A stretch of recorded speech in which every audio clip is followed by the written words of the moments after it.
Boa tarde.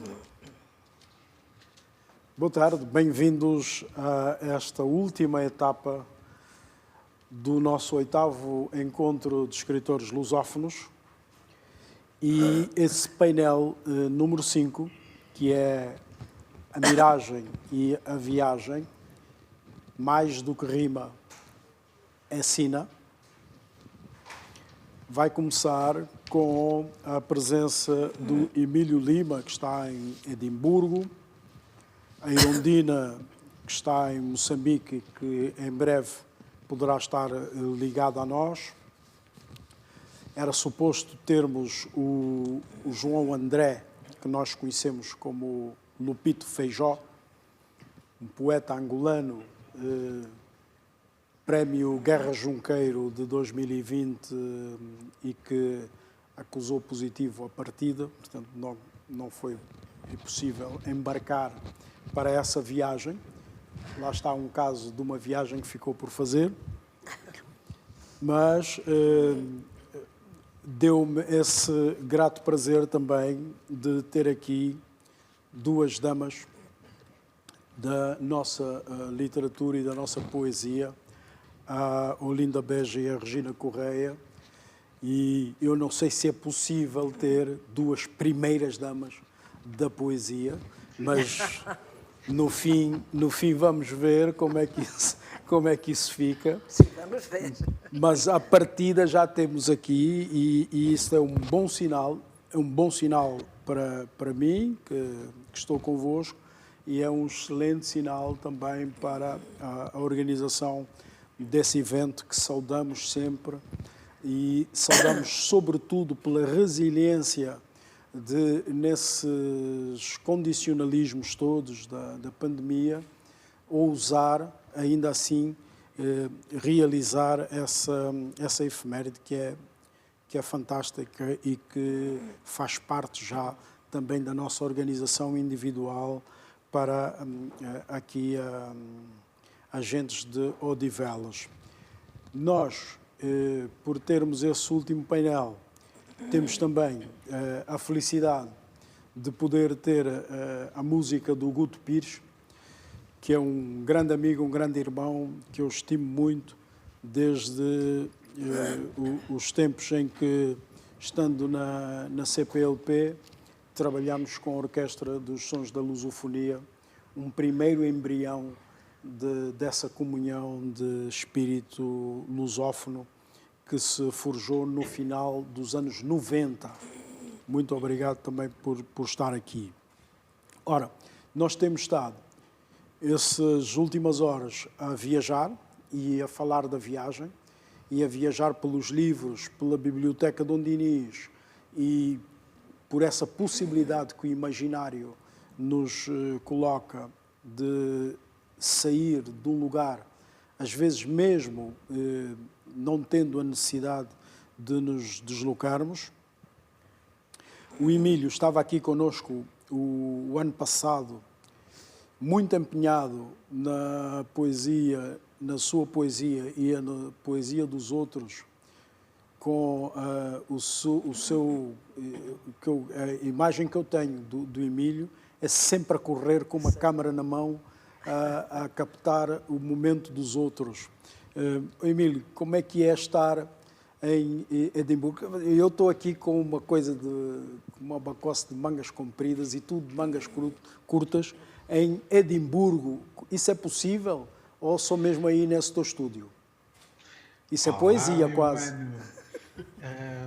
Voltando agora atrás no tempo, eu lembro-me, sim, há 2 anos, estavas tu a tocar o tambor e eu a declamar. Que momento, não foi? Acho que estou com muita luz. Ok, vendo a minha imagem de perto, leva-me a reduzir um bocadinho a luz. Sim, Edimburgo, não temos muito tempo que está em Portugal, mas em casa temos a felicidade de ter as casas quentes. Isso ajuda bastante.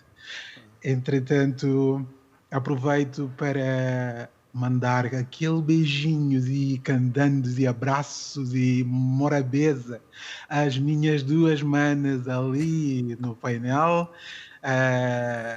A Olinda Beja e a Regina são pessoas de que tenho grande estima, as pessoas que me orientam já de muitas andanças.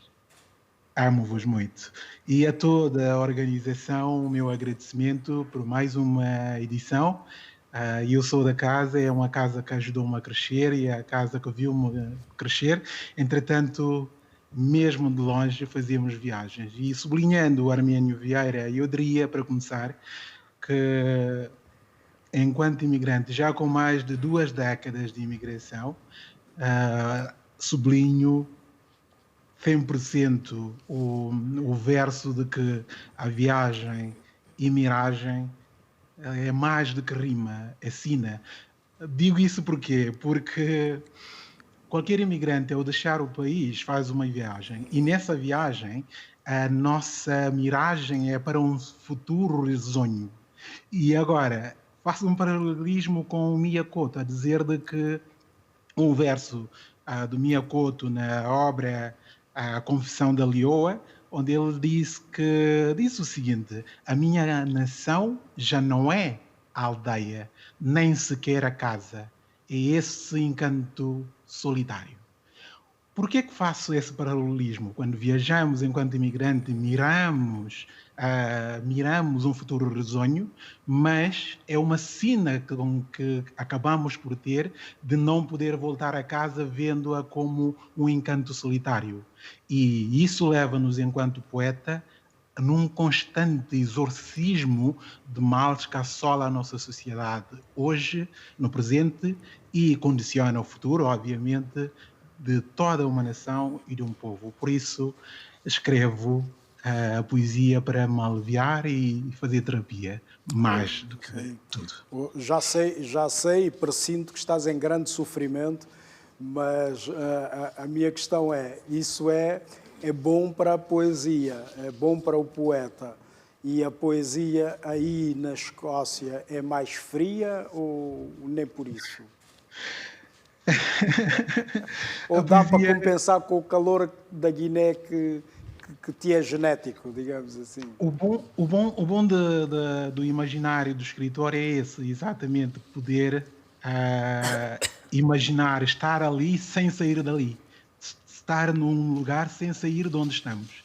Entretanto, posso partilhar os primeiros momentos de poesia para sentir exatamente como é possível aqui na Escócia ter um silêncio espesso.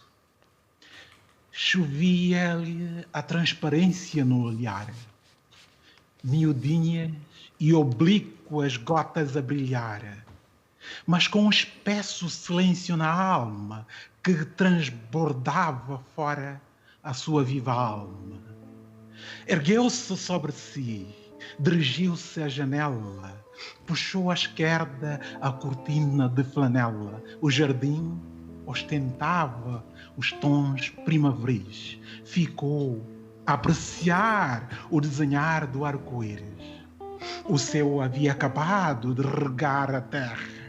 Raios de luz coavam de cima da serra, na vidraça solene espetáculo natural, com jorrar de raios de luz e de leves brisas, desabrochadas e hidratadas eram as pétalas. Todas as rosas lindas tornaram-se ainda mais belas, num que é pedaço nosso. Eu sou a partícula ínfima, a célula e a molécula tua. De ti, quanto mais longe, mais profundas são as saudades e os desejos. Eu amo-te incondicionalmente. Cada noite que a mim cai, levanto e enfrento o silêncio que aviva o dilema poético, a eterna ânsia do papel branco, por vezes com inspiração em solavanco. Tantos murros na ponta da faca dei, tantos puxões da orelha da vida levei. Por ti, tantas batalhas com alas travei.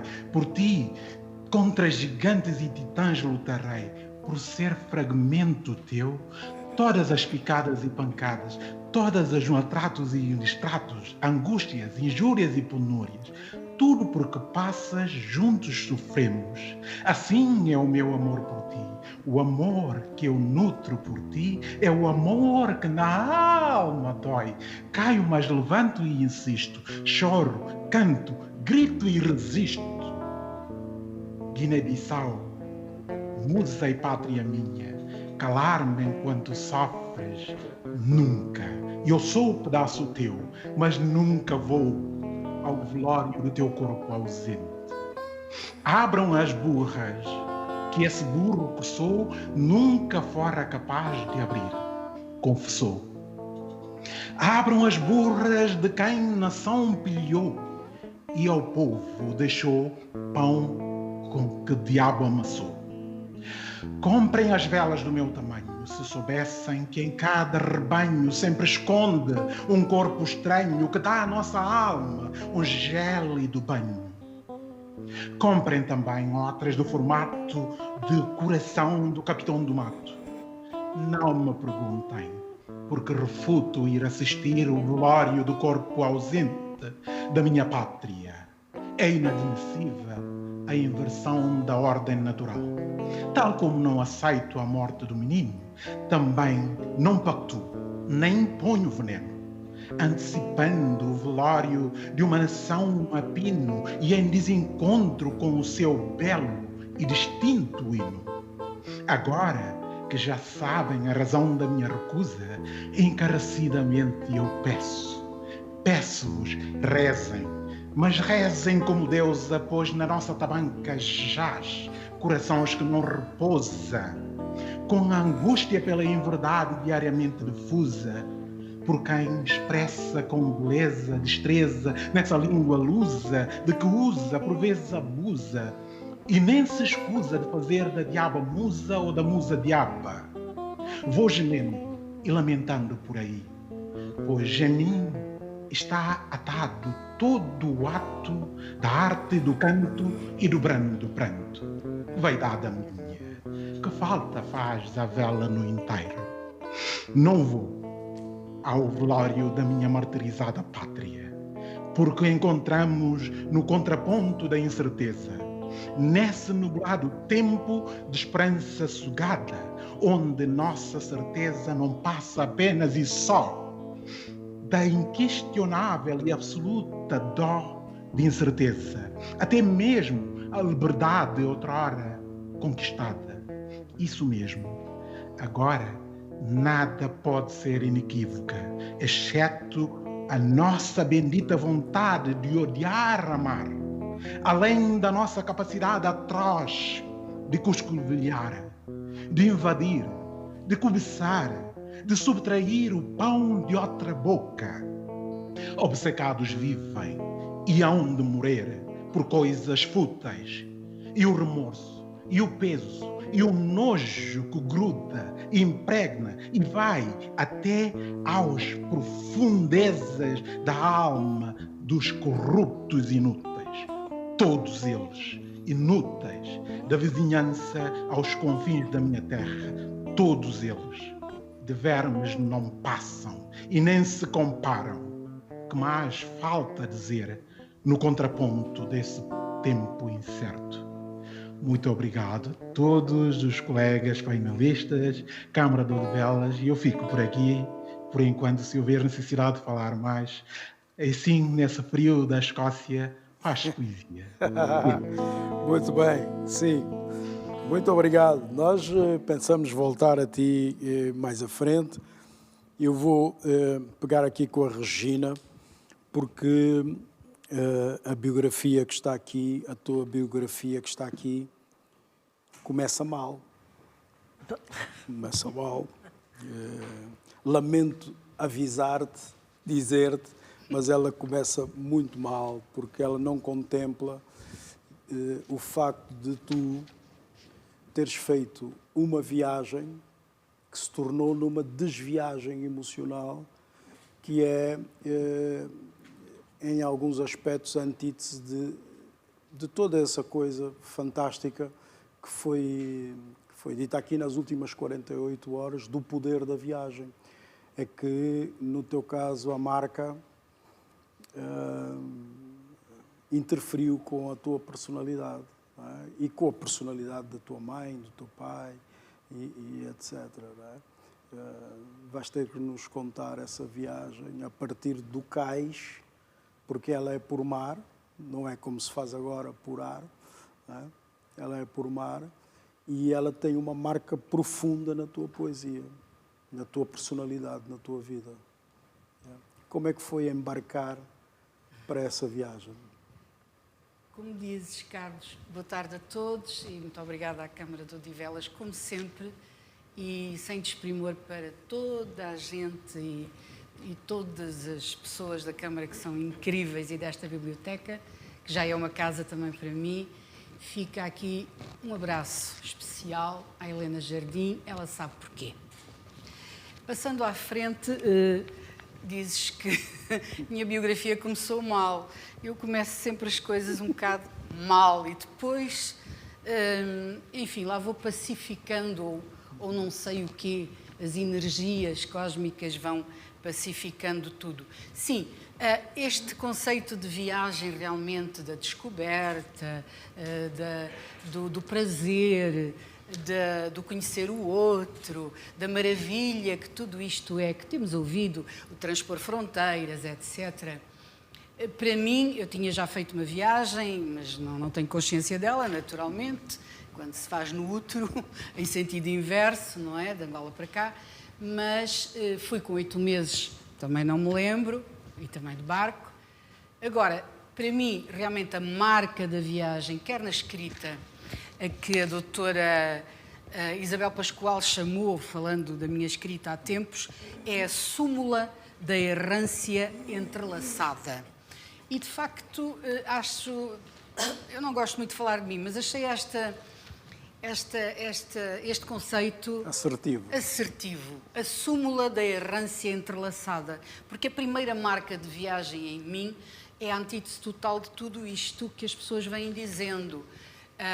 Foi a viagem do desenraizamento total, não é? Porque eu tinha tinha 6 anos e tal, e fui entregue a pessoas que não conhecia de lado nenhum, num navio cargueiro, uma viagem de 21 dias até Lisboa, do cais de Luanda até chegar a Lisboa, e, portanto, sem conhecer ninguém, e aquela imagem que ficou gravada do sofrimento em lágrimas, em tom alto, naturalmente, em grito da minha mãe, do grito que deixava que a filha vinha, porque vivíamos no mato, e, portanto, ou eu ia para um colégio interno em Luanda para entrar na escola, ou então vinha para cá e, como achavam que eu estava muito selvagem, talvez fosse bom apanhar uns banhinhos de civilização, e enviaram-me para cá, no fundo para o mato metropolitano, porque fui parar a uma aldeia muito pequena do distrito de Viseu, de onde vínhamos e onde nasci, e que não tinha eletricidade, não tinha água canalizada, então era um bocado de mato também. Mas como eu não conhecia absolutamente ninguém, e estamos naquela idade em que já não se é bebé ou muito pequenino, que dói, mas não se percebe muito bem, esquece-se depressa, talvez, a marca fica naturalmente, mas talvez o esquecimento seja mais rápido para fazer, digamos, a sublimação do sofrimento.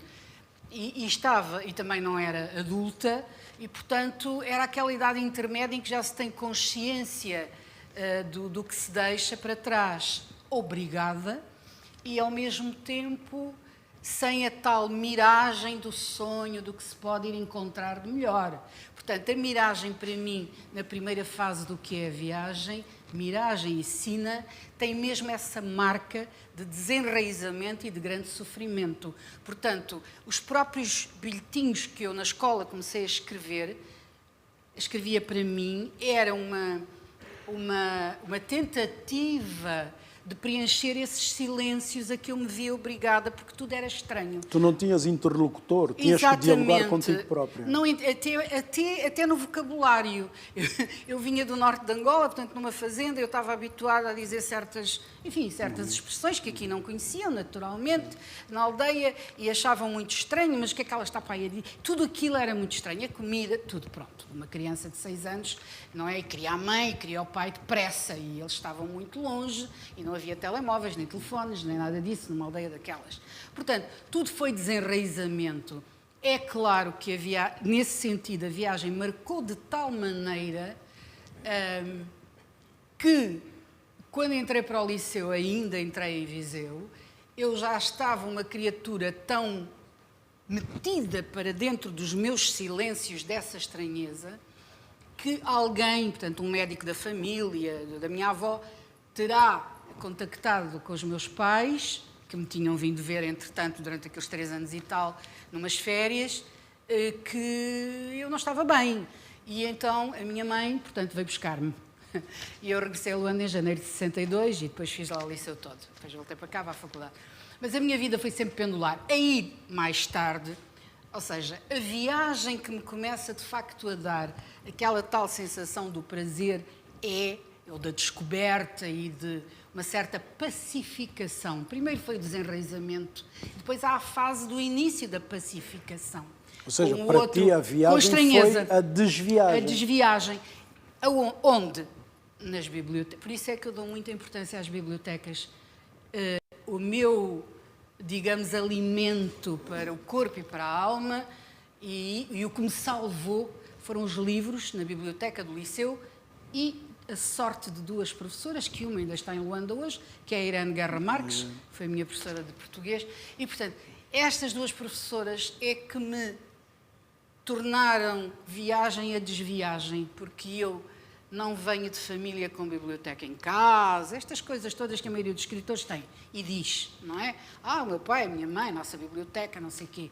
Não tinha nada disso. O meu pai fez o exame da 4ª classe nessas férias em que me veio visitar portanto, Portugal hoje, metrópole naquela altura, como se dizia, no dia em que eu fiz. Era a coroa glória dele, ele tinha a 3ª classe. Portanto, eram pessoas muito simples, só tinham, enfim, algum poder financeiro, mais nada, e tinham a grande vontade de que nós estudássemos. Éramos 3 filhas e tiveram, dentro da sua simplicidade social, digamos, e de conhecimento, o grande conhecimento, eu digo até um avanço para aquela altura, anos 50, 60, do período colonial, de pessoas tão simples que sempre disseram: não podemos não lhes deixar nada, mas deixar conhecimento e educação. Portanto, nunca nos faltaram. Nós precisávamos irmos ao Léo Argente Santos comprar livros e levar livros para casa. Portanto, aí começaram, de facto, a viagem da pacificação nos livros.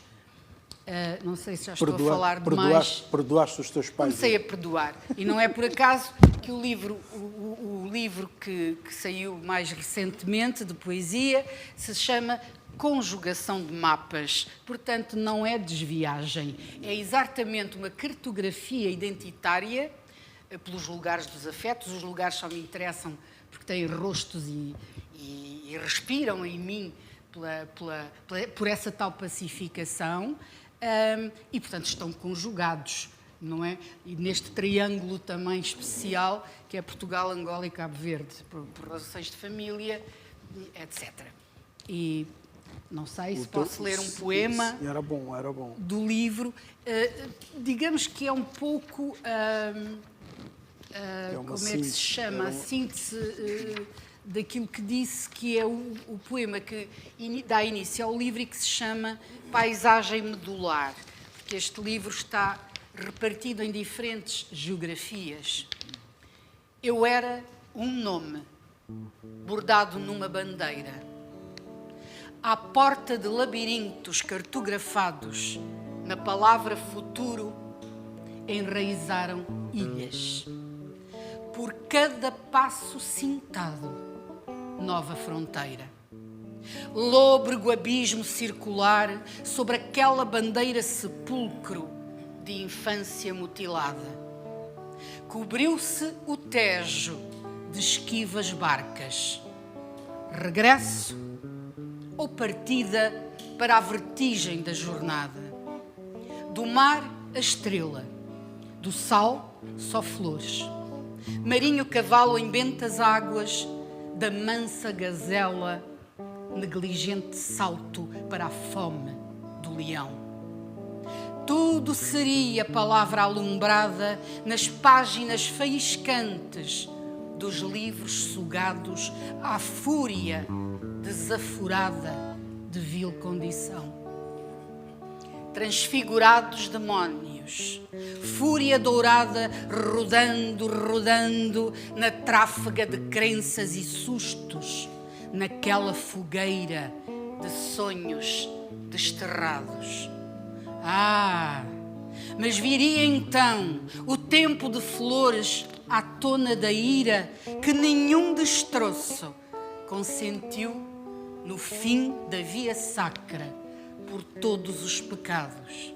E das empenas do retraimento, versos e lendas, prometendo-me outras bandeiras, numa cantilena onde cabe o universo. Venham flechas e pedras, não voltará a mão renegada a dizimar, enfim da safra. Serei face da moeda e seu reverso. Boa. A poesia escrita é extraordinária, mas cantada, dita, é qualquer coisa de espetacular, não é? Muito bem. Olinda, a ti liga-te a Regina esse espaço de dor que é a separação do leito materno para um manto escuro, para um colo, quando se quer ir para as costas, não é? Isso é uma coisa difícil de traduzir, quer dizer, as pessoas não concebem que onde se dá colo com todo o carinho, o mais importante era ir para o lado de trás. Do lado de trás é que se sente mais o coração? É a pergunta que me estás a fazer. Boa tarde a todos. E, em primeiro lugar, eu reitero os meus agradecimentos, uma vez mais, à Biblioteca de Odivelas, aos amigos que aqui tenho. Eu já me considero da casa, já me considero da família. E até tive ciúmes quando aqui a Regina disse um abraço especial à Helena. Mas a Helena também é minha, mas que é isto? Eu sei que és muito ciumenta. Isto foi para nós nos rirmos. Mas porque... aqui vale-te o consolo de que acho que é a casa também de que se considera tu. Eu acho que sim. É assim, o tema é muito bonito, mas para mim também, como para a Regina, muito doloroso. Porque eu posso dizer, e vou explicar porquê, a minha vida resume-se a 2 viagens. E é a segunda viagem que eu faço que faz de mim a mulher que eu sou hoje. Se hoje sou escritora, poeta, contadora de histórias, eu devo, sobretudo, à viagem de regresso a São Tomé e Príncipe. Aos 30 aí. Aos 30. Mas eu vou explicar tudo. Se o Guto me ajudar... Com o Ré maior.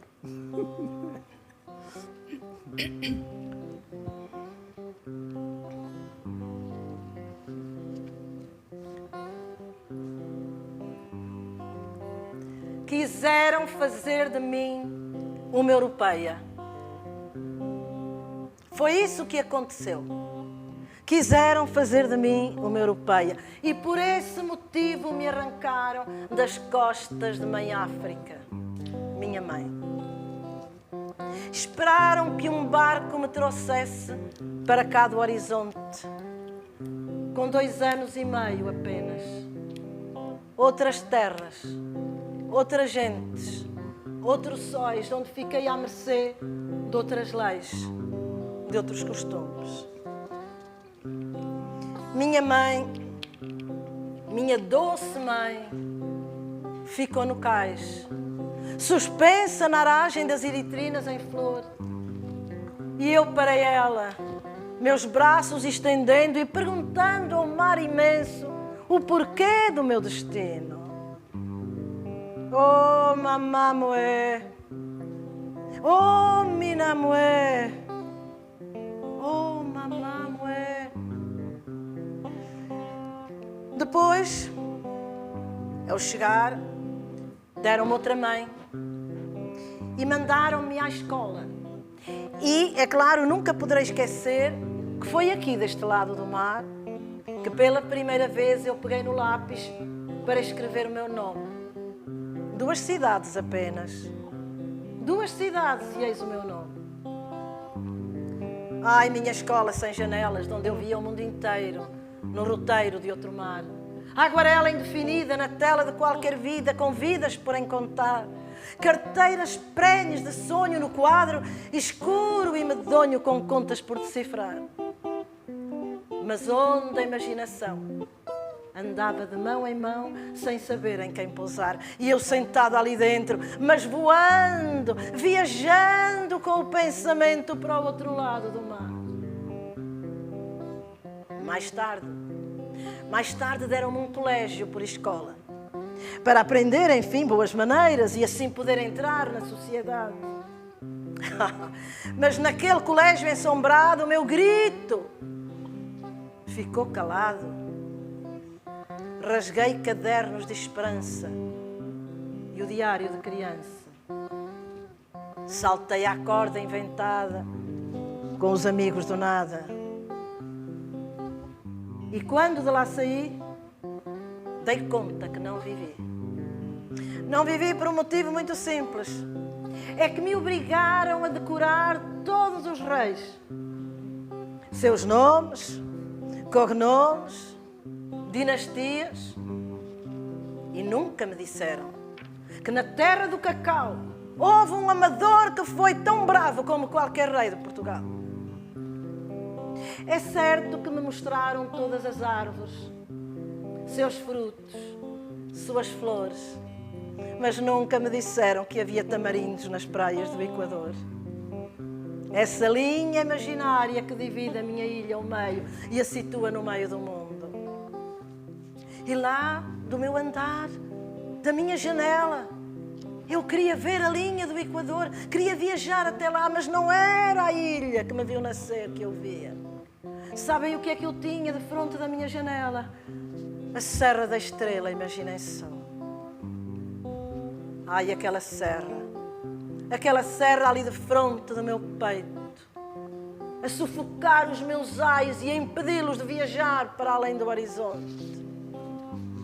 Onde estavam? Onde estavam as conchinhas e os corais com que eu tinha brincado nas minhas praias de outro mar?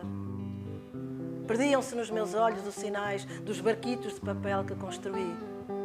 E a dança das gaivotas ia-se perdendo entre a rota e o cais para onde eu queria partir. Mas o tempo que é amigo e tudo sabe, resolveu um dia enviar-me a voz do sangue que me disse haver uma viagem de regresso às costas de meia África, minha mãe. E eu voltei, aos 39 anos de idade, voltei.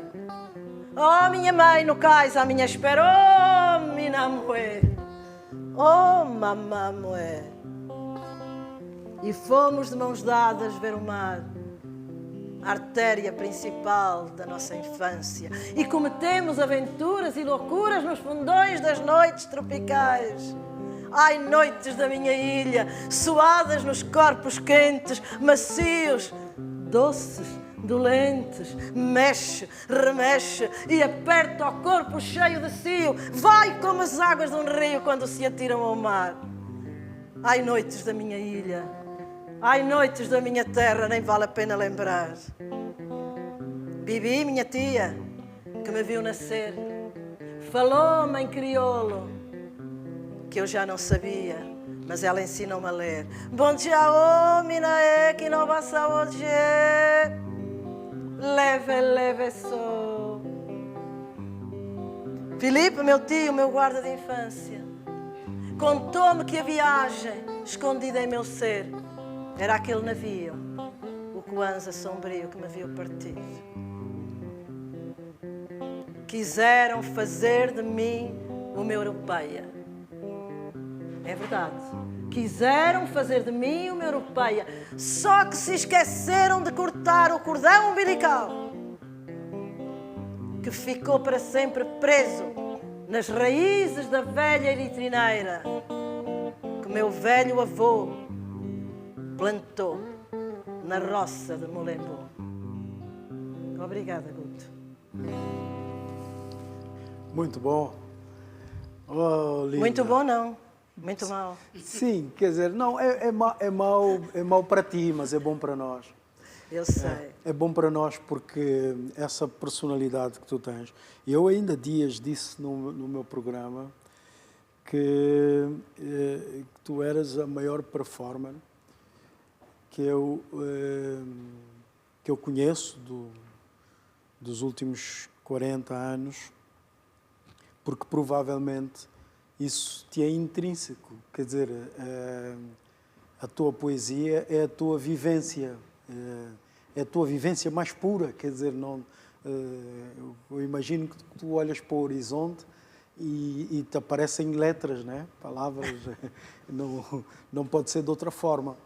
E nesse caso, lamento muito a tua dor, mas ela é fantástica para nós, para os leitores, para os teus seguidores, porque tudo aquilo que seja a nossa dor é identificado de uma vivência que tu tiveste. Sim. Essa está um bocado como aquela minha amiga dos queijos. Eu lamento muito a doença dela, mas gosto muito que ela me ofereça os queijos. Né? Sabes que eu tenho feito muitas viagens pelo mundo com o Filipe Santo. Há 26 anos que ele me acompanha nos recitais de poesia. E houve um ano que nós fomos ao Brasil, fomos à Austrália, Timor, fizemos esse périplo todo. Logo na Austrália foi complicado porque não me queriam deixar sair, que dizia: Olinda Beja não pode ir embora tão depressa, tem que ficar aqui mais tempo. E nós fizemos um recital Nunca tinham visto uma aborígene assim, né? Nunca tinham visto, e eu também nunca tinha visto uma aborígene e vi. Que teve uma frase lindíssima para mim, quando me perguntou de onde eu era e o que é que eu estava a fazer na terra dele. E eu disse-lhe: nós, o grupo, somos poetas. E ele levantou-se e beijou-me as mãos e disse: então nós somos irmãos. Exatamente. Foi uma lembrança, maravilha. Mas no Brasil, no recital, em João Pessoa, havia vários poetas, e a seguir a nós estava o Sebastião, que era um poeta da Bahia. E ao fim de fazermos a nossa performance, eu e o Filipe, o Sebastião levantou-se e disse: mas eu não vou, porque eu estou em lágrimas. Não só pela história da Olinda, mas por aquilo que ela me transmitiu. Isso são também alegrias para mim, não é? Sim. Olha, complicadas, mas... Não sei se serve de alguma coisa, mas posso-te garantir que é uma convicção que eu tenho, que se eu tivesse algum poder em Santo Tomé, eu declarava imediatamente, declarava-te como produto interno bruto. Quer dizer, olha que tu declaraste, meu filho. Sim, não passavas imediatamente a ter que corresponder ao PIB interno, não tinha outra forma. Mas sabes que eu, quando vou a São Tomé, eu vou à procura... Eu não vou a São Tomé como turista, não é? Nunca fui. Primeira vez que eu regresso é em 85, não é? Mas tive sempre cuidado de ir... Às vezes as pessoas nem sabem que eu estou em São Tomé, porque eu vou para o mato, eu vou para o interior, eu vou à procura das minhas raízes mais profundas. Porque enquanto que eu aqui na Europa vivia praticamente eu e a minha mãe adotiva, sozinhas, com pouca família europeia, era a família do pai, eu chego a São Tomé e a minha mãe diz-me: eu vou apresentar os meus 20 irmãos à minha filha. 20 irmãos? Eu tenho 20 tios. E ela diz-me: não, tem mais, porque cada irmão meu tem 5 mulheres. Eu tenho tantos tios e tantas tias.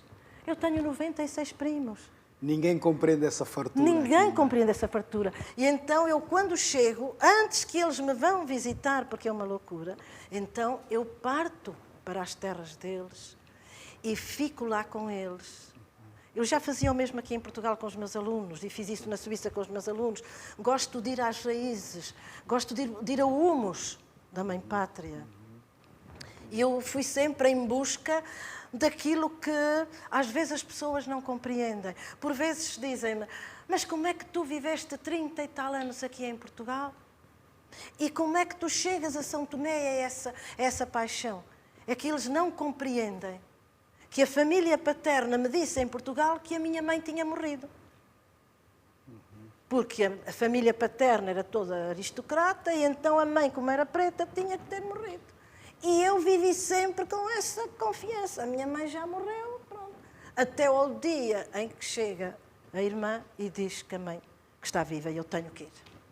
Olha, agora ocorreu-me, porque essa é uma morte clássica da história, não é? Sim. Ocorre sistematicamente. Sim, senhora. Infelizmente é verdade. Eu estava aqui a pensar que, não sei se isso tem muito a ver com o dedo da Helena Jardim, que vocês saudaram aqui particularmente, mas a vocês também une-vos essa ideia anglo-saxónica de estar, né? Tu Suíça, tu Alemanha, que é no fundo a mesma coisa, não sendo, não é? Os alemães não gostam disso. Pois, E os suíços também não. Eu sei, mas eu sei. Dessa fronteira não se livram. Exatamente. E isso tem também uma influência muito forte, não só do vosso trabalho, mas da vossa vida, que é feita dessas ligações, não é? Regina, como é essa tua ligação anglo-saxónica de trabalhar? Ora bem, como é que eu chego à Alemanha? Porque tenho uma licenciatura em Filologia Germânica, ponto 1. E, portanto, deu-me a possibilidade de concorrer a um lugar, ao ensino na Alemanha. E porquê é que me atirei a isso? Porque quando cheguei de Angola, depois da multipartidária, eu vinha esfrangalhada. Sim. Por todas as razões. Portanto, isto em 92, eu não conseguia ouvir falar de Angola. E toda a gente me telefonava cá, porque havia notícias, como sabes, do que aconteceu, tudo seguido. E depois as pessoas todas queriam saber muita coisa. Diz-me. O sofrimento era demais, porque aqui é curioso, a nossa vida, a minha e da Olinda, por isso, quando nos chamamos manas, não é só por aquele hábito africano do mana, mas é porque sinto mesmo uma fraternidade, espiritual, uma irmandade em percurso, até porque fizemos caminhos inversos e tivemos infâncias paralelas, estando uma quase ao lado da outra, porque Exatamente. A aldeia para onde eu vim é pertíssimo de onde ela estava também, e não sabíamos. Portanto, tudo isto e depois as viagens em sentido inverso. Vocês estavam na geografia da separação. É verdade. Fantástico essa imagem, mas é mesmo. Exatamente. E depois do encontro um dia, porque a primeira vez que eu vi a Olinda ao vivo, e ela a dizer a dizer um poema, desculpem a expressão, portanto, porque ela não diz, ela é uma griot pura, ela canta, ela interpreta, sim. É impressionante. E então, a primeira vez, eu estava numa primeira fila, não é? De um evento, e eu comecei, chorava, exatamente porque eu já sabia que ela existia, conhecia alguma coisa, mas não tinha sentido a tal fraternidade num certo sofrimento quase que interiorizado e depois a ter que ser sublimado. Mas há algo que dentro do paralelismo, do percurso de vida, que em mim continua, talvez não, porque eu preencho os silêncios. Costumo até dizer, quem me conhece sabe, eu não gosto muito de falar, isto é realmente uma exceção, porque sou mais de silêncios e escrevo. Eu em roda livre sou muito perigosa porque perco-me pelos matos, como digo. Mas esta ideia de pátria, que ainda hoje, apesar de eu, de certa forma, estar mais ou menos pacificada através da escrita, e leio-vos só, digamos, aqui uns versos de 2 estrofes que diz assim, na geografia primeira: ninguém determina a pátria onde sou. Reconheço-me na conjugação de mapas que a língua vem tricotando, retalho a retalho, como se um manto de luz abrisse todas as portas diante da orfandade. E paro por aqui. Isso é pessoal, não é? Porquê? Por causa do problema de pátria. Porque enquanto a Olinda pode, vou dizer mesmo isto, tem permissão, pode falar de pátria e do regresso à pátria, etc, etc, com toda a carga de sublimação que isso tem e de recuperação de tempo perdido, a mim quase que me é coartado. O que é pátria para mim? Porquê? Porque tenho cor branca, porque os meus pais eram de Viseu, porque a minha família de descendência judaica, mas são da Beira Alta. Portanto, a minha cor de pele, embora eu já tenha vindo no ventre da minha mãe, tenha regressado com 8 meses e voltado e fazer o liceu e tido vivido, foi lá que aprendi a andar, a falar, foi naquele mato dos Dembos, primeiro na Barra do Dão, depois nos Dembos. Quer dizer, eu fiz-me ser quase pensante, porque vim com 7 anos e depois regressei com 10, lá. Portanto, senti muito isto quando estive outra vez em Angola, sobretudo naquela participação partidária e política que depois desisti, porque não aguentava mais todo o sofrimento que conheces bem, infelizmente.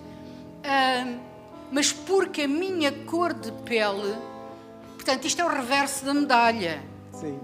Não me permitia, às vezes, eu tive, guardo em mim um conselho de um amigo que era presidente de um partido que estava, naquela altura, na multipartidária 92 em Angola, que veio ter comigo ao hotel para me dizer especialmente: Regina, tem cuidado, tu tens uma corzinha que não te... Neste momento, tu não podes dizer certas coisas, porque eu via certas coisas como que me arrepiavam, como ver meninos a comer com os porcos na lixeira, todos nus, etc. E aquele futungo a ser construído, que estava na altura. E eu, nas reuniões políticas, comecei a dizer algumas coisas que era preciso mudar. E ele alertou-me como grande amigo que eu teria que ter cuidado, porque a minha cor era branca e, portanto, isto não soava muito bem, soava ao tal neocolonialismo. Portanto, são as feridas muito grandes, porque Angola, no fundo, para mim, acho eu, pela história, talvez fosse a colónia, embora Cabo Verde tivesse a educação, a instrução, que Portugal, para fazer laboratório, sim, não é, construiu, mas Angola era a colónia com o cordão umbilical mais agarrado a Portugal, no fundo. E talvez continua. por isso, e continua, e talvez por isso o tal amor e ódio, sim, sim. Que continua também. E, portanto, este sofrimento de...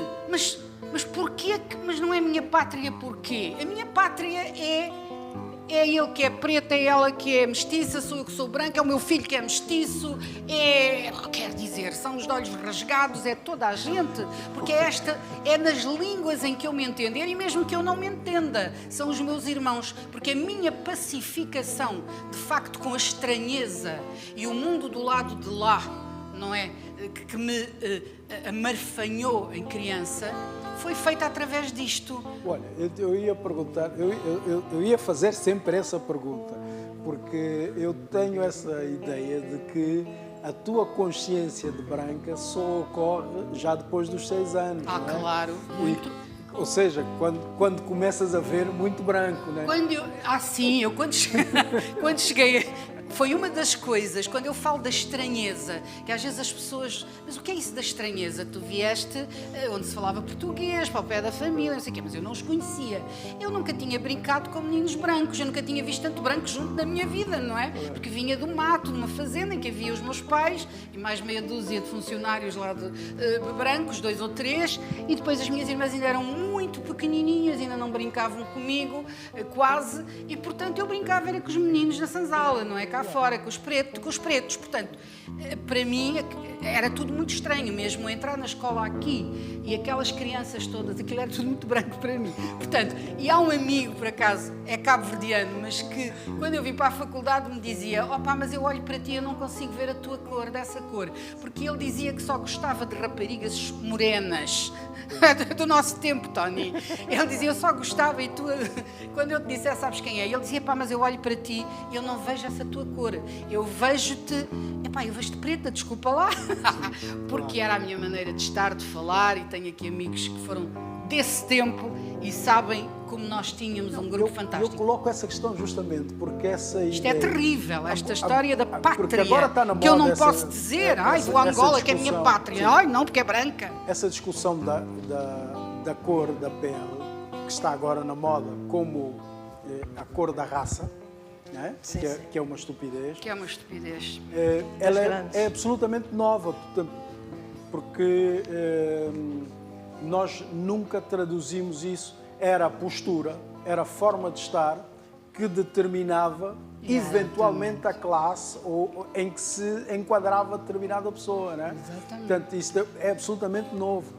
E a minha preocupação é como é que nós vamos lidar com uma coisa que é tão nova, tão disparatada, para a qual não estávamos preparados. Quer dizer, eu hoje tenho um bocado esse confronto até com os meus filhos, que têm cada um a sua cor, e que é difícil dizer, explicar o discurso que eles ouvem em todo lado, porque não está no nosso... Nós não temos esse formato, não sabemos lidar com isso. Isso pode ser um entrave, não só para a criação, porque a criação é que nos leva para outros mundos, mas também para a relação com essa miudagem, com essa nova geração. Sempre foi um entrave.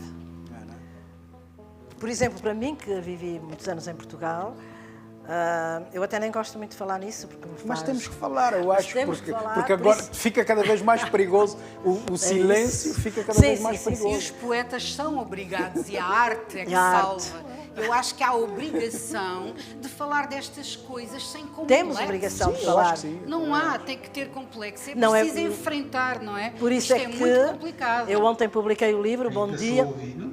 Sim, Lima, estás ligado. Eu vi a imagem parada e pensei que não estivesses online, mas estando aí estás absolutamente autorizado a falar. Sim. Ok, assim que a Linda beija terminar, quero responder a questão que acabaste de colocar, Carlos. Boa. Tá bom. Mas eu quero ir só um bocadinho aí... Guto, agora não, deixa-me só aqui dar uma resposta ao nosso amigo Carlos, que há bocado puseste aí a questão, e tu e a Regina, porque a Olinda é a maior griot que eu conheço. Eu tenho a dizer uma coisa, e tenho que fazer sempre justiça às pessoas que me ajudaram. Eu sempre gostei muito de dizer poesia, mas ao chegar a São Tomé, ainda tive a felicidade de conhecer a minha velha avó, o Acatron. Minha bisavó, portanto, mas que nós chamávamos avó. O nome dela verdadeiro era o Acatron, ela era do Gabão. Portanto, tinha sido contratada, uma escrava, não é? E trazia o seu nome, o Acatron, mas quando os contratados ou os escravos chegavam a São Tomé, na curadoria, se o nome era muito estranho, imediatamente era modificado, era transformado em nome português. Portanto, passaram a chamá-la Custódia. Ela morreu com esse desgosto. Por isso, em todos os meus contos, em todos os meus recitais... Morreu sob custódia. Morreu sob a custódia. É o Acatron. E então era uma grande contadora de histórias. E na minha varanda de Batupá, eu tenho uma casinha de madeira no centro de Batupá, que herdei da bisavó, da avó, da mãe. Agora vive lá o meu irmão e vive eu quando lá estou. A minha editora foi ontem para lá, ou foi hoje, de madrugada para São Tomé, e disse-me: Linda Beja, eu tenho que ir a Batupá ver essa varanda, onde a minha avó estava sentada a fumar o seu cachimbo. Fumar o seu cachimbo de barro. Agora já entendo de onde é que vem esse teu perigo, não é? Essa herança genética terrível. Ela morreu com 112 anos. Às vezes o meu marido diz, ai, se tu sais à tua bisavó. Estou perdido. Mas a poesia está garantida por Não, mas é ela a minha grande orientadora na contação de histórias. É ela que eu devo essa veia de griot, porque ela passava dias e noites a contar histórias. E a maneira dela contar histórias eu herdei. O seu corpo, o seu bambolear. E depois dizia assim, nós estávamos uma noite sentadas na varanda e tínhamos uma jaqueira à porta. Uma jaca caía no chão. E ela dizia, minha neta, você ouviu jaca cair no chão? No tempo desta história que eu estou a contar, jaca também caiu. Quer dizer, relacionava o tempo, né? O tempo maravilha, era isto é uma coisa mesmo. fora de série. Portanto, isso é uma homenagem que eu tenho sempre que prestar à avó, o Acatron. Lima. Quanto à questão, aos dilemas da cor da pele, eu vivi numa zona, que é a mesma da Regina, em Viseu, onde isso foi um grande dilema. Porque quando eu chego a Mangualde, frio, neve, imagina, uma terra que tem 3 meses de inverno e 9, 3 meses de inverno, que é o calor, e 9 de inverno, é de morrer. De maneira que eu, coitadinha, estás a ver, não é? As pessoas tinham muita pena de mim. Mas desde criança que me estavam a dizer, coitadinha da Pratinha, veio para aqui. Ai, como é que ela vai resistir? Ela vai morrer. E nesse ponto de vista, a minha mãe adotiva, que era a prima direita do meu pai, que era branca, portanto, defendia-me sempre. Ah, mas ela não é preta, ela é mulata. Ela passava logo de uma cor para a outra. Pois. Depois era na escola. E foi na escola, e foi no colégio. Ainda no outro dia, eu estive a contar a uma colega que eu saía do colégio e, portanto, eu estava externa, não estava interna no colégio. E quando vinha para casa, um grupo de rapazes iam atrás de mim. Iaúca, Tónio, Matateu e Eusébio. Iaúca, Tónio, Matateu e Eusébio. Eu nem sabia quem era o Iaúca, nem o Tónio, nem o Matateu. E só quando chegava à casa e perguntava, mas os rapazes vieram atrás de mim a dizer estes nomes. Ah, são 3 jogadores. Oh, eles têm uma cor como a tua, mas não me ligues. Eu posso dizer que eram todos craques, não é? Eram todos craques. Estavas bem relacionada. Estava bem relacionada, não é? No colégio só tive uma pessoa que me ajudou imenso nesse ponto de vista. Começa aí o meu dilema da cor. Só havia eu mestiça. Não havia mais ninguém, nem em Viseu, nem em Mangualde, nem no colégio. Só eu. Quem é que me ajuda muito? Eu fui aluna, e digo isto com muito orgulho, do Zeca Afonso. Foi meu professor no primeiro e no segundo ano, 1966. Desculpem, 56 e 57, são os 2 primeiros anos do seu trabalho, é no colégio de Mangualde. Maravilha. E ele tocava e dizia-me, tu tens uma voz muito linda, anda cá que eu ensino, tu não choras, porque eu chorava. Eu ia para as aulas e chorava, ele dizia, menina, por que estás a chorar? Não, porque foi isto assim, os rapazes, então, anda cá para o pé de mim. E ele andava a compor o Menino Doiro. Ok. Só ele. Eu tenho no meu último livro de poesia, que vai sair brevemente, um grande poema ao Zeca Afonso, que me ajudou imenso. E eu segui-lhe sempre as pegadas, depois do 25 de Abril, era uma zona para onde ele ia, e telefonávamos, e foi uma pessoa que me ajudou a superar. E quando ele escreve Menino do Bairro Negro, que toda a gente associou à África, sim, mas não era dedicado aos meninos da África, era dedicado às crianças daqui, que ele tinha conhecido crianças também miseráveis, era o que ele dizia, mas afinal de contas aqui também há crianças miseráveis. Não é preciso irmos à África por causa da cor da pele. Ele nem diz menino preto, ele diz menino do bairro negro. Só que as pessoas associaram logo que tinha que ser em África, mas não. Ele disse, eu vi miséria em Olhão, eu vi miséria no Porto, naquelas ilhas.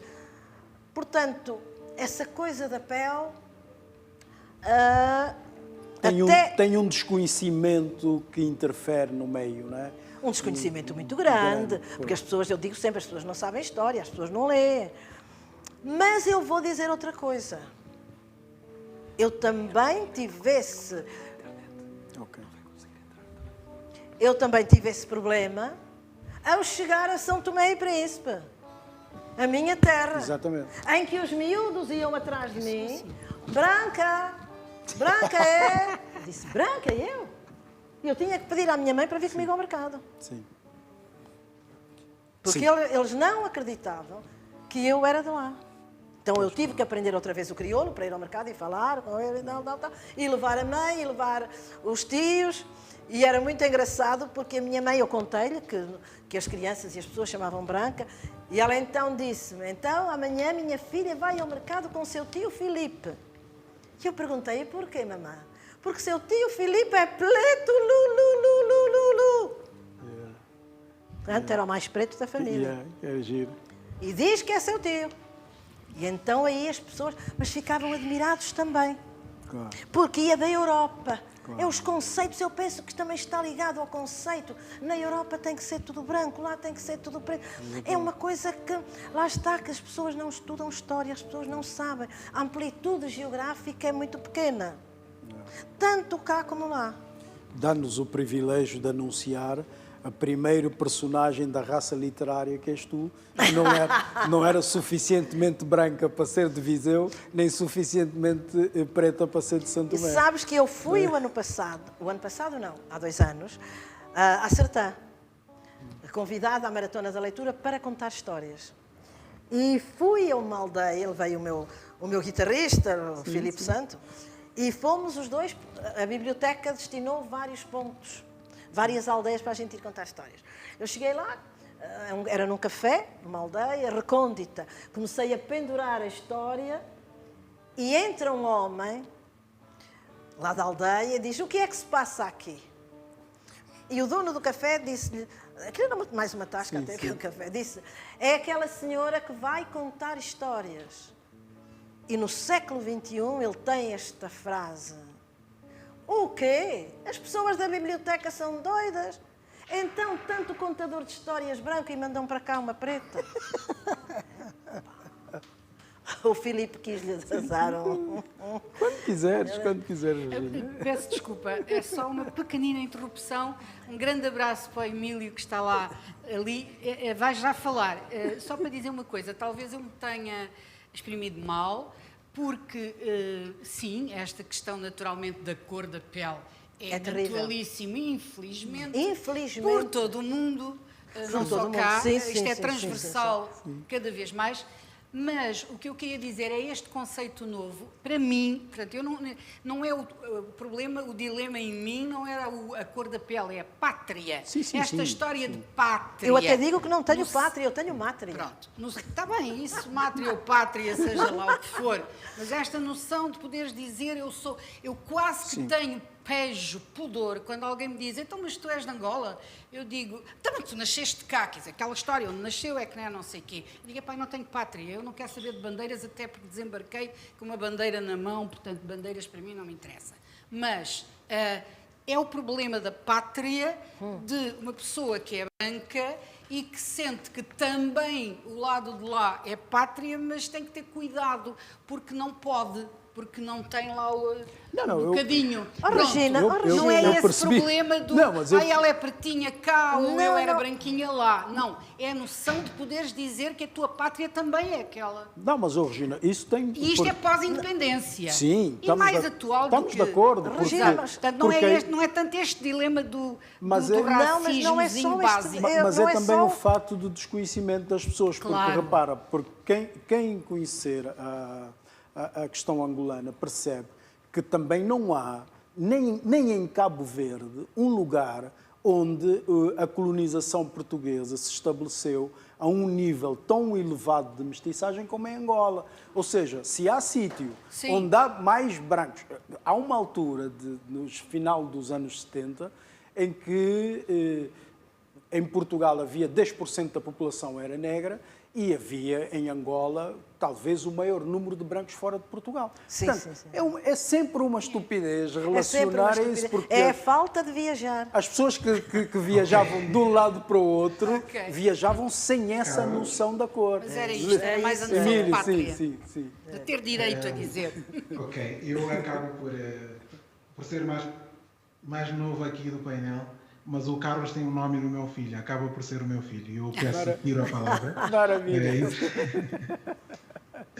E eu só queria complementar o que a Olinda e a Regina disseram relativamente a este dilema do nosso século. da cor, problema de cor, e não só. Eu tenho grande preocupação com as crianças mestiças que nasceram na Europa, por exemplo, ou nasceram em África. Este é um enorme problema que só a educação pode resolver neste momento. Como? O grande problema, Olinda tocou um bocadinho, as crianças mestiças nascidas na Europa nunca são europeus e chegam à África e nunca são africanos aos olhos de outras pessoas. Okay?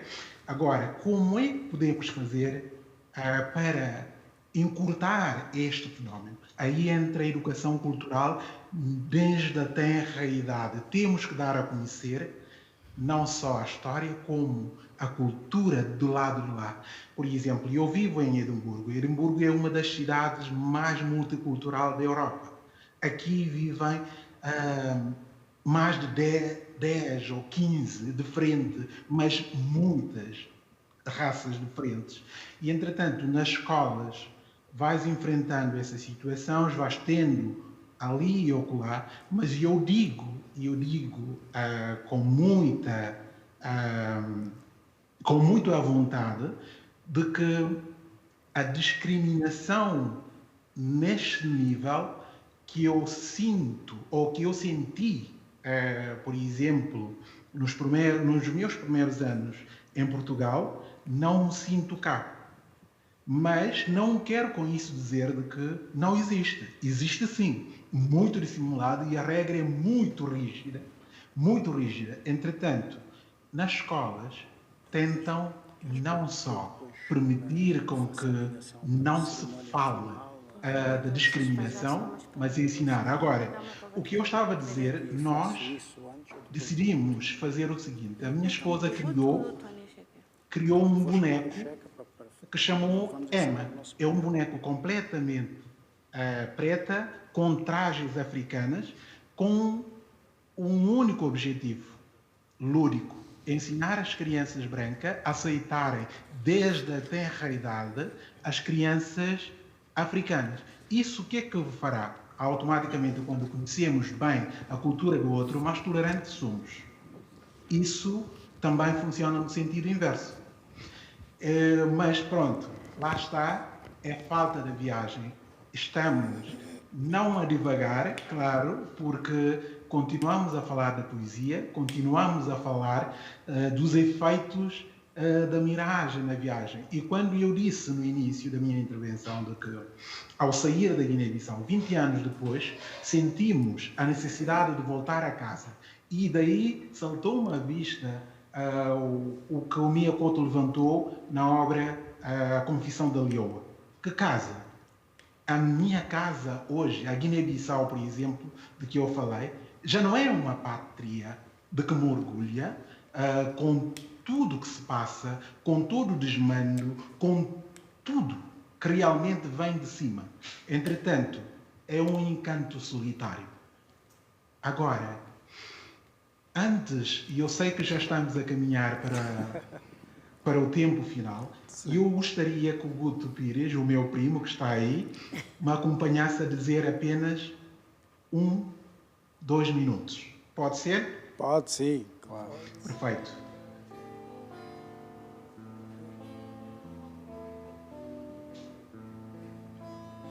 Karma globalizado. Sob o fragmento do céu azul, ao ritmo infernal acordamos, mas que o inferno é o mundo fora. Tomamos, ora, olhamos para os lados e agora tomamos uma das direções, não importa qual. Todas elas vão nos ensinar as mesmas lições. Ganhar é dilema de todos. Roubar é a opção dos tortos. De garras afiadas assim saímos, para que certeiro e fulminante seja o golpe e a presa do dia. pois o outro é isso mesmo, o outro. De nada interessa, nada, e para ninguém importa. Importa, sim, a quem dará o sangue ao vazio e ao karma globalizado. É o formato da modernidade. A todo e a qualquer preço fazem-nos crer que o perigo está para lá das nossas sombras. O desafio é desgrudar de nós mesmos, de nós, do que queremos e acreditamos, da nossa verdadeira sombra e da alma, e entregarmos a essa escravatura moderna com purificação, devoção e abnegação. Ditam-nos tudo. Até quando podemos respirar ou mesmo parar de respirar? O desígnio é tudo entregar antes deste mundo pirar. Fico por aqui. Esse é o nosso desígnio. Muito bom. Sim, porque nós temos sempre que honrar o nosso lugar. Isso. Mesmo que o lugar não esteja lá mais.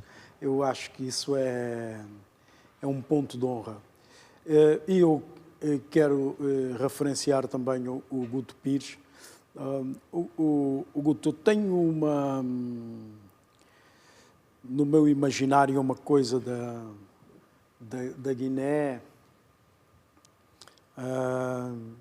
que volta e meia parece-me assim, não tenho uma explicação para isso, mas quando penso na Guiné ou nos amigos da Guiné, agora, por exemplo, ocorreu-me o meu amigo Valdir, que saiu daqui da RDP para lá. Mas há uma palavra que me aparece da Guiné, obviamente fruto dessa relação com a música, que é o apili. E eu não tenho uma explicação para isso. Quer dizer, é uma coisa que volta e meia, quando eu penso na Guiné, nos livros, aparece-me assim, como letras, como palavras. É uma coisa extraordinária. Portanto, ela ocorre. É um conceito muito grande. É um conceito muito... em segundos explico. A Pili é a letra da música do Zé Carlos. Sim. Depois da independência da Guiné, quase todos os combatentes, os governantes, foram buscar as mulheres que já tinham tido a oportunidade de ir para a escola e a maior parte deles trocaram as mulheres com que viviam anteriormente ou com que passaram momentos na mata. Daí o Zé Carlos disse: homem de apili bem, e vai buscar mulher novo, que se vi entrar, que se vi sair. A pil fica el som, que se lembrança de canseira, de fome que foram tá. O Guto Pires, se estiver errado na minha interpretação, diz-me. É exatamente, basicamente o que o Zé Carlos interpretou é que os combatentes que saíram da luta, no sentido poético, não cumpriram o programa maior que o Cabral traçou. O programa maior de Amílcar Cabral era não só chegar à praça e entregar a independência às pessoas capazes para fazer o desenvolvimento do país, mas não só essas pessoas começaram a ostentar o poder e tirar, roubar com a bengala do poder outras mulheres. E a Pili são as mulheres que viviam com os combatentes na mata. E essas mulheres ficaram sozinhas com as lembranças, recordações de todos os sacrifícios que passaram na mata com os homens que depois abandonaram-nos. Essa é a grande mensagem das Apilis. Boa explicação. Fantástico. Vamos para a nossa onda final. Regina, a poesia não pode parar. Sim, então agradecendo mais uma vez também ao Guto Pires, nosso irmão da Guiné-Bissau, termino sem mais teorização, que eu não sou ninguém para teorizar sobre nada, mas, não, mas, de facto... deixa-me só dizer, eu tenho que dizer isto aqui para as pessoas perceberem, é que nós hoje íamos ter aqui um fenómeno, porque a Regina queria vir a esse debate fazer silêncio. E realmente é uma coisa, é poético, eu compreendo, mas é absolutamente inédito e inusitado, porque nós aqui temos que falar. Ela é de interiorizar palavras e de exteriorizar silêncios, mas nós não estamos nessa dimensão. Essa é uma dimensão em que ela está com outros correligionários. Nós aqui precisávamos que tu trouxesses essa tua poesia. Obrigada, é esta fraternidade que me anima a continuar. E, portanto, terminando, fazendo quase que a tal súmula da errância entrelaçada, que, mais do que rima, foi sina. Vou ler-vos da tal conjugação de mapas da fase da pacificação, contudo, estou em paz. O tal dilemazinho pequenino da pátria, mas isso já não ligo quando me dizem essas coisas. Um farol na desordem tem sido a viagem. Um farol na desordem tem sido a viagem. De cilada em cilada, pela insônia do tempo acocorado sobre o horizonte abaulado da infância, quando o luar era clareira de medo, dentro daquele eco de códigos que os olhos encadeados por mistério ou curiosidade felina teimavam em decifrar num acordo inviolável. E é nas ruas de Lisboa que o tempo galga muros, mergulha em perfume eufórico de loucura azul-violeta, quase roxa, como a flor do jacarandá. No dia embaciando sobre um tímido clarão, um clarão de ocasos longínquos. É nas ruas de Lisboa, nas calçadas íngremes, que o vento afina a nota de outras ruas, praças, alamedas róseas, brancas aniladas, ateando esquivo entusiasmo meio roxo, como a flor do jacarandá, rompendo a melancolia. Maio desaguando em junho, descaradamente. Azul lavanda, azul alfazema, azul lilás, azul quénia, nos pátios de Lisboa, em seus becos recônditos, parques, jardins, indiferentes ao pranto oceânico da memória que arde nas rugas seculares do jacarandá. Árvore de cheiro dos índios, sagrado tronco, pau santo, pau preto de escravos do meu remorso amarrotado ao lusco-fusco de Lisboa, em Pretória ou no Lubango.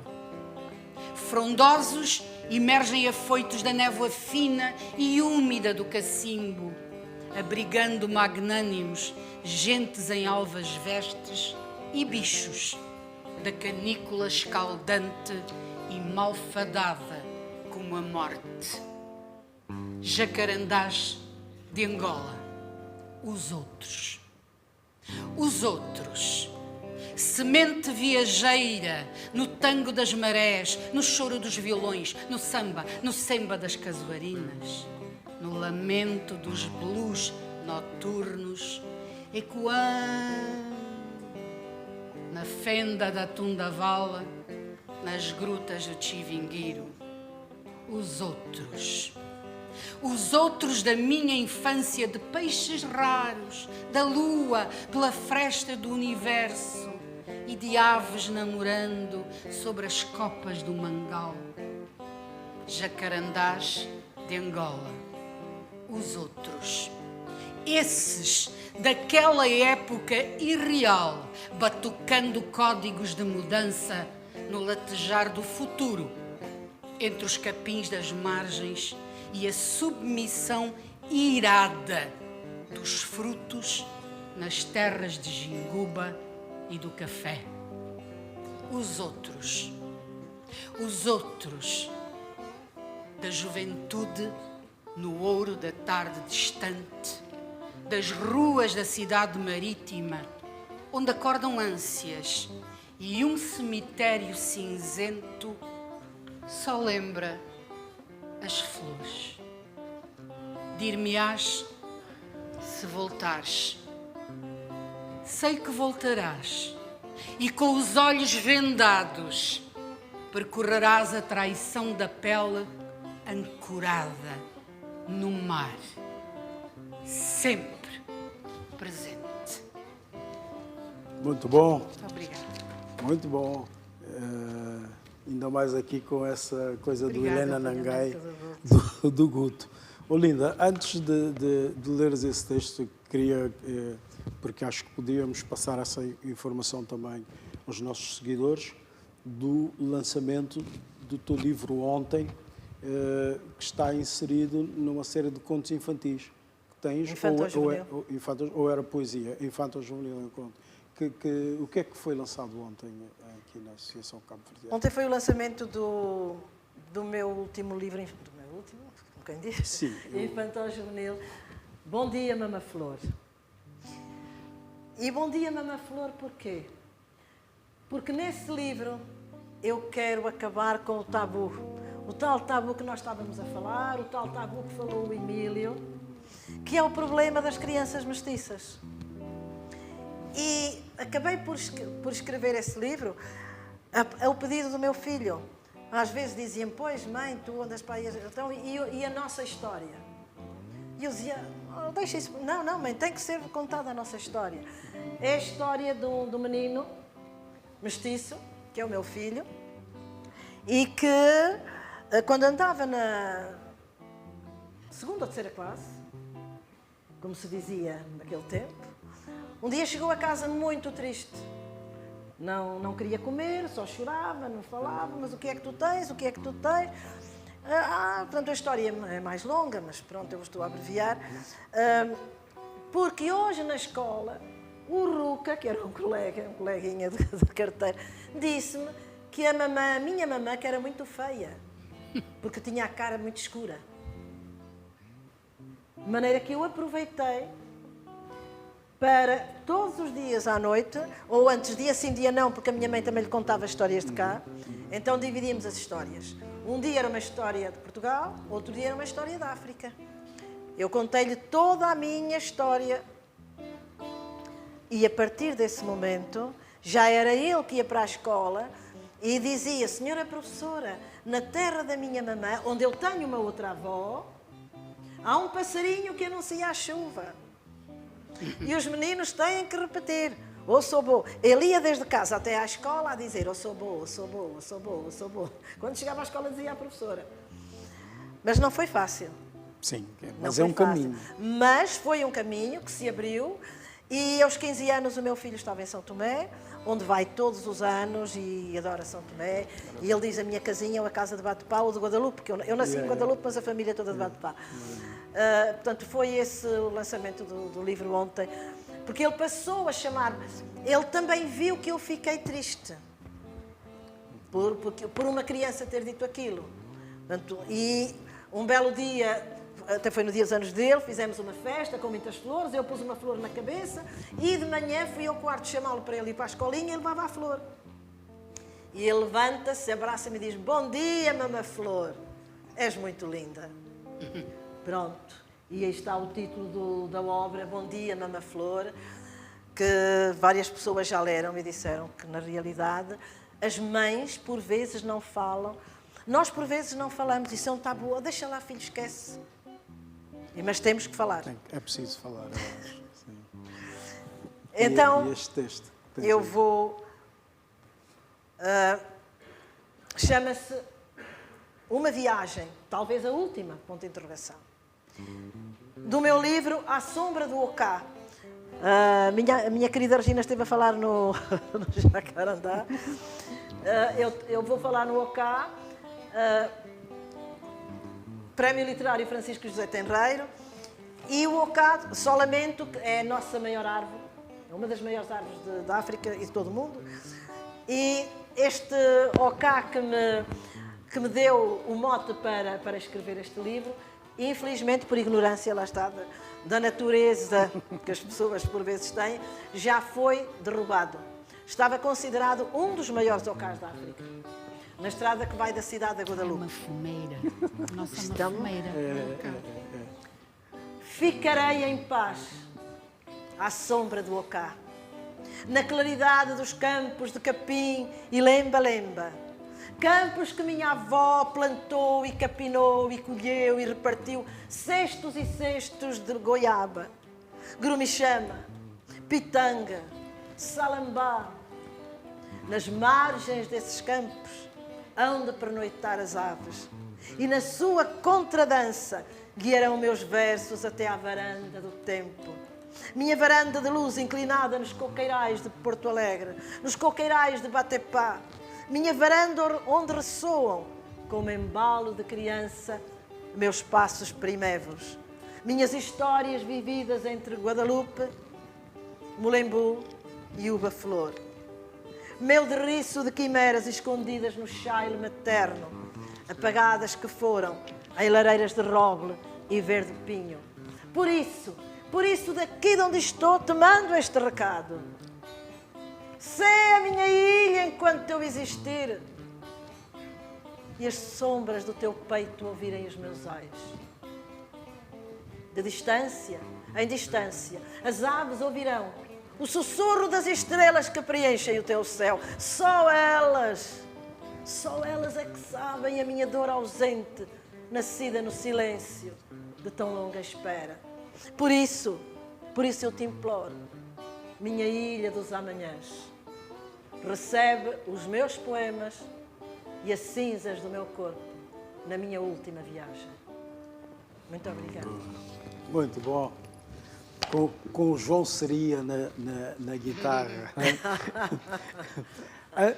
Antes de terminarmos e de chamar o vereador Edgar Valles, vou chamar o Tony Checa para apresentar aqui um texto exclusivo, feito nas madrugadas do 8º encontro de escritores lusófonos. É uma estreia absoluta.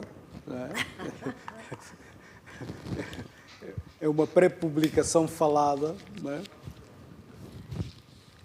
uma pré-publicação falada. Tony?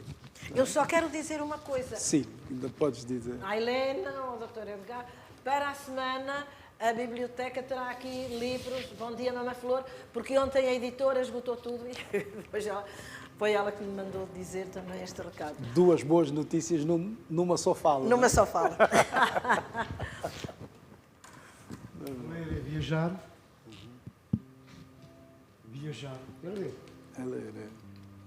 Ouvir é viajar. Viajei muito nas vossas vozes, nas vossas experiências, nos vossos poemas, nos vossos depoimentos, mas só bebi as vossas dores. E por isso prometo-vos, eu não vou falar das minhas dores. A dor de és quase como nós. Não és preto noc, não és vermelho wac, Nem branco fandã. nem branco fandã. Nem Blanco Fenene. E então, como não vou fazer nada disto, se calhar também vou atrair aqui o nosso amigo moderador. Eu tenho aqui o poema que eu escrevi na madrugada de anteontem. Não sei se seria capaz de ler, mas tendo em conta o tema,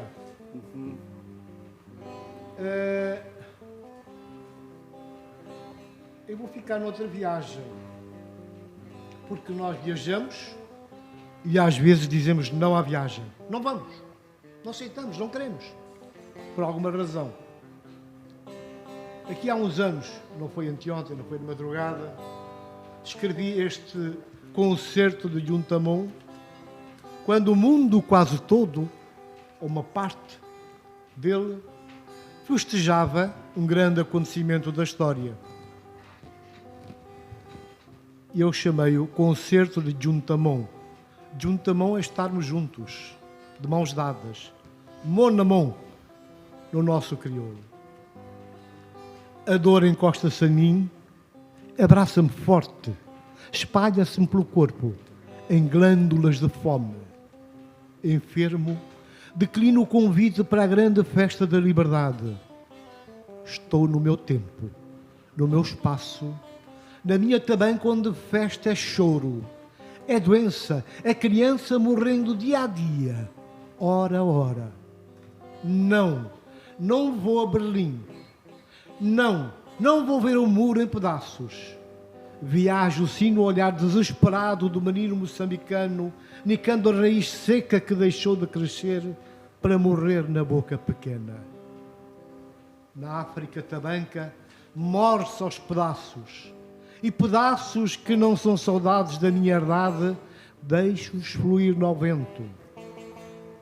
Mas se amanhã levantarem o cerco que nos tolhe o sol, prometo, levarei os nossos sicós, os nossos tambores, os nossos dirios, e com os vossos pianos e saxes dançaremos na voz de Sinatra, Pavarotti, Nina Simone, Miles Davis, no cume da estátua da liberdade. Sim, aí irei.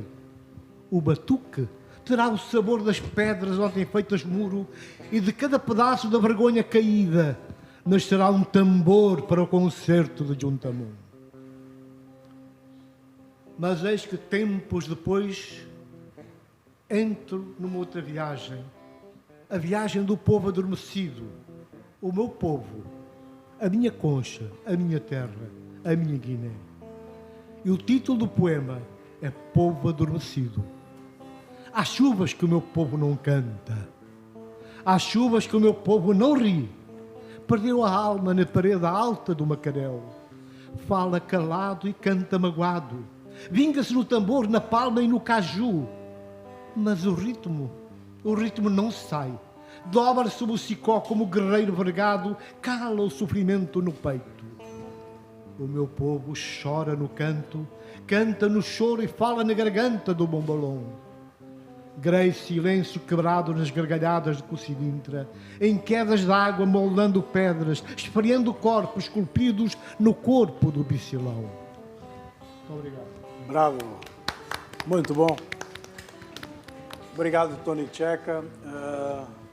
Estamos a terminar este 8º encontro de escritores lusófonos de Odivelas, uma iniciativa que permanece, felizmente, apesar de todos os condicionalismos, e que esperamos continue, e que na próxima edição possamos estar aqui, quem sabe eu já com o meu primeiro livro também para fazer frente ali ao Emílio. Estou a brincar. Sim, sim. Obrigado por terem estado aqui conosco nessa perspectiva literária. Eu passo a palavra então ao vereador Edgar Valles para as palavras finais desse 8º encontro. Muito obrigado, Carlos Gonçalves, de forma bastante informal. Também um abraço, Emílio, que vejo ali desde Edimburgo e que também recordo de forma bastante entusiástica há 2 anos atrás. Um agradecimento à equipa da Biblioteca que possibilitou esta realização nestes tempos tão difíceis como os que vivemos atualmente. Obrigado também à equipa técnica por estes 2 dias fantásticos, mas sobretudo aos autores, alguns deles, como é o caso deste painel, todos repetentes e vários anos repetentes, o que neste caso é um excelente sinal, e que, como dizia a Olinda e a Regina, a casa é vossa, aliás, a casa é mais vossa do que nossa, ainda bem que assim é, e que voltem cá tantas vezes quanto possível, que será um bom sinal que estaremos cá todos dentro destes tempos incertos que atualmente vivemos. Muito obrigado por este 8º encontro de escritores da lusofonia. Obrigado também ao Guto, que com esta música fantástica conseguiu dar este pano de fundo. Foram 2 dias fantásticos, viajámos imenso, de facto, através da escrita. Só não consegui ver o painel de manhã, já pedi desculpa à Sandra, que está ali ainda, estoicamente. Foi o único que não consegui ver e que gostámos imenso todos e que, mais uma vez, trouxe a lusofonia ao Conselho de Odivelas. Até daqui a 2 anos, espero que nos voltemos a ver todos. Muito obrigado a todos. Obrigado. Obrigado. Agradecemos nós.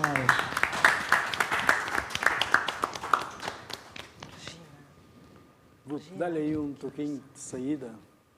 Dá-lhe aí, dá-lhe. Enquanto eles não tiram o vídeo, vai. Está